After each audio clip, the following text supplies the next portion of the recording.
السلام علیکم ورحمۃ اللہ وبرکاتہ۔ ذی الحجہ کے ایام شروع ہیں، آپ حضرات کے علم میں ہے ان ایام کے اندر بہت سارے لوگ ایک سوال کثرت کے ساتھ پوچھتے ہیں، اس سوال کا جواب اور ایک دو مزید مسائل آپ حضرات کی خدمت میں عرض کرنے ہیں، توجہ سے سماعت فرمائیے گا۔ سب سے پہلی بات تو یہ ذہن نشین فرمائے، ان 10 دنوں میں کسی ایک دن کا روزہ رکھنا آقا مدنی کریم صلی اللہ تعالی علیہ وسلم کے فرمان کے مطابق ایک روزے کا ثواب 1 سال کے روزوں کے برابر ہے۔ پھر ان 10 دنوں میں سے جو مقام، جو حیثیت، جو عظمت یوم عرفہ کی ہے وہ تو کمال کی ہے، شاندار ہے۔ پاک پیغمبر جناب محمد عربی صلی اللہ تعالی علیہ وسلم کا فرمان عالی شان ہے، جس نے یوم عرفہ 1 دن کا روزہ رکھا، جو ہمارے ہاں اس سال سن 2026 میں بروز منگل کو بن رہا ہے۔ بروز منگل کو جس نے روزہ رکھا یوم عرفہ کا، 2 سال کے روزوں کا ثواب میرا رب اس کو عطا فرمائے گا۔ 2 سال کے گناہوں کی مغفرت میرا رب اس کی فرما دے گا۔ ایک وہ سال جو گزر چکا، ایک وہ سال جو آئندہ آئے گا، میرا اللہ 2 سال کے گناہوں کو معاف فرما دے گا۔ کتنا زبردست، عالی شان، شاندار پیکیج ہے۔ میرے رب نے آپ کو صحت دی، مجھے صحت دی، تو عزم کر لے اس سال انشاءاللہ العزیز یوم عرفہ کا روزہ یعنی منگل کے دن کا روزہ ضرور رکھیں گے۔ دوسرا اہم مسئلہ تکبیر تشریق کا ہے۔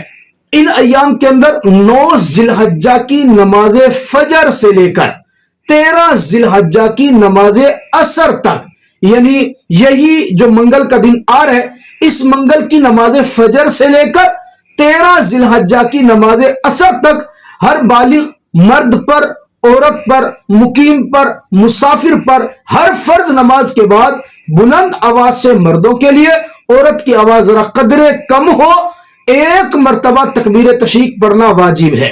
تکبیر تشریق اللہ اکبر، اللہ اکبر، لا الہ الا اللہ، واللہ اکبر، اللہ اکبر وللہ الحمد۔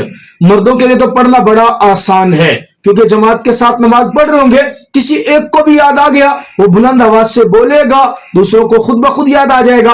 البتہ عورت کے لیے ترتیب یہ ہے یاد رکھنے کی، گھر میں وہ جگہ جہاں پہ وہ نماز پڑھتی ہے، یا بہتر تو یہ ہے کہ جو جگہ متعین کی ہوئی ہے ایک کاغذ پہ اس تکبیر تشریق کو پرنٹ کرا لے، یا موٹے حروف سے بڑے سے لکھ کر سامنے دیوار کے اوپر چسپاں کر لے، تاکہ نماز میں جب سلام پھیرے گی، نماز پڑھ کے فارغ ہوگی، اس کے اوپر نظر پڑے گی تو یاد آ جائے گا۔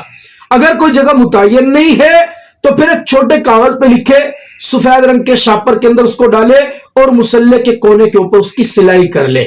اب نماز پڑھ لے گی، کونے کے اوپر کاغذ پہ لکھا ہوا ہوگا، نظر پڑے گی، یاد آ جائے گا، تو اس واجب کا ترک کا گناہ سے بچ جائیں گے، پڑھ لیں گے، واجب ادا ہو جائے گا۔ یہ دوسرا حکم ان ایام کا جو اہم میں نے آپ کے سامنے ذکر کر دیا۔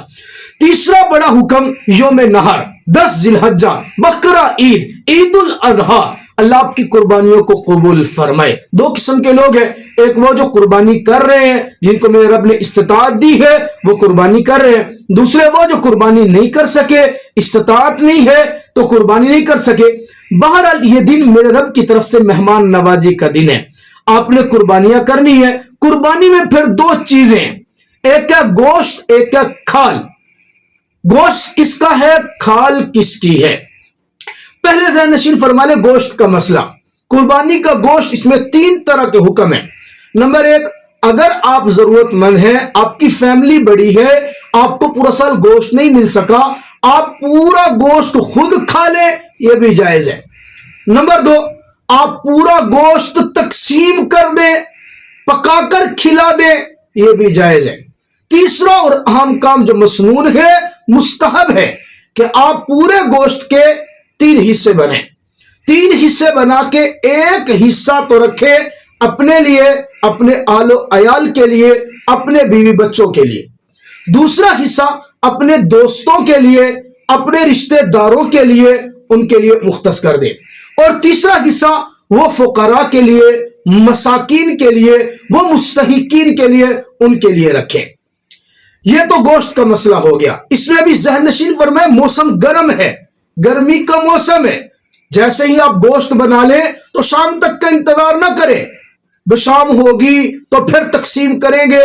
کوشش کریں جیسے گوشت بنے فوراً فقراء کا حصہ، رشتہ داروں کا حصہ ان تک پہنچائے، تاکہ وہ بھی قبل از وقت ان کو جیسے ہی گوشت مل جائے وہ اپنا گوشت بنائے اور اس کو تناول کرے، کھا سکے، ورنہ گرمی زیادہ ہے، سنبھالنا مشکل ہوگا، گوشت کا ذائقہ بدل جائے گا، پھر آپ اس کو کسی کو دے بھی صحیح اور ذائقہ بھی بدلا ہوا ہو تو مناسب نہیں ہے۔ دوسری بات رہ گئی کھال کی۔ کھال کے بارے میں بھی 3 طرح کے حکم ہیں۔ نمبر 1، آپ کھال کو اپنے استعمال میں رکھ لیں، کھال کا عین باقی رکھے، کھال کے ذریعے سے کوئی چیز بنا لے، کوئی تھیلا بنا لے، مشکیدہ بنا لے، اپنے پاس رکھے، اس کو استعمال کرے، جائز ہے۔ نمبر 2، آپ کھال کسی کو گفٹ کر دے، تحفہ دے دے، آپ اس کو دے دے، عطیتاً دے دے، یہ بھی جائز ہے۔ نمبر 3، کھال کسی فقیر کو دے، مستحق کو دے، اور بلکہ آج کے دور میں زیادہ بہترین مصرف وہ دینی مدارس ہے، جہاں پہ قال اللہ قال رسول پڑھایا جاتے ہیں، جہاں پہ مہمانان رسول عربی صلی اللہ تعالی علیہ وسلم دینی تعلیم حاصل کرتے ہیں، ان طلباء کی اعانت کے لیے آپ کھال دیں۔ اس کا فائدہ کیا ہوگا؟ ایک تو آپ کی کھال ادا ہو گئی، دوسرا آپ کی کھال کے فروخت کرنے کے بعد وہ ادارہ ان پیسوں سے جو راشن لے رہا ہے، جو اشیاء لے رہا ہے، جو کتابیں لے رہا ہے، وہ جس مصرف میں اس کو استعمال کر رہے ہیں، اس مصرف سے جو طلباء نے علم حاصل کر لیا، قرآن پڑھ لیا، حدیث پڑھ لی، جب تک وہ پڑھتے پڑھاتے رہیں گے آپ کو اس کا پراپر ثواب ملتا چلا جائے گا۔ یہ کھال کا مصرف ہے۔ کھال میں اور گوشت میں یاد رکھیے گا، بہت سارے لوگ کھال کی ادائیگی میں سستی کرتے ہیں۔ صبح جانور ذبح کر لیا، کھال رکھ لی، دھوپ میں پڑی رہی، 1 گھنٹے کی دھوپ لگ گئی، بعد میں یاد آیا اوہو ہم نے گوشت تو سنبھال لیا تھا، کھال تو اٹھانا یاد نہیں رہی، وہ دھوپ میں پڑی ہے۔ یا شام کو آرام سے جب کھا پی کے سو سا کے اٹھ کے فارغ ہو گئے، پھر یاد آیا اوہو کھال تو دے دو جی، اس وقت تک کھال خراب ہو چکی ہے۔ ایسا نہ کرے۔ فقراء کے حصے کا، مستحقین کے حصے کا بھی بالکل اسی طرح آپ نے خیال رکھنا ہے جس طرح اپنے کھانے والی چیزوں اور گوشت کا آپ نے خیال رکھنا ہے۔ تو ایک دینے والا گوشت اور کھال، اس میں اہم یاد رکھیں۔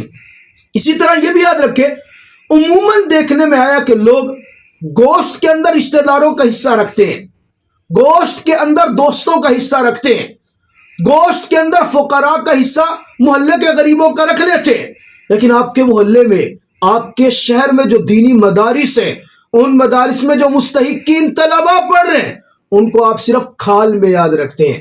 بھائی ان کا بھی حق ہے، انہوں نے بھی گوشت کھانا ہے، آپ پکا پکایا عید والے دن گوشت بھیج دیں، تاکہ وہ طلباء جو دین کی خدمت کے لیے عید والے دن اپنے خون والے کپڑے، جب آپ خوشیاں منا رہے ہیں، وہ بیچارے اپنے لیے چمڑے اور کھالے اکٹھی کر رہے ہیں، اس وقت ان کے لیے پکا پکایا کھانا بھیج دے تو کتنا ان کا دل خوش ہوگا، آپ کے لیے کتنی دعا کریں گے۔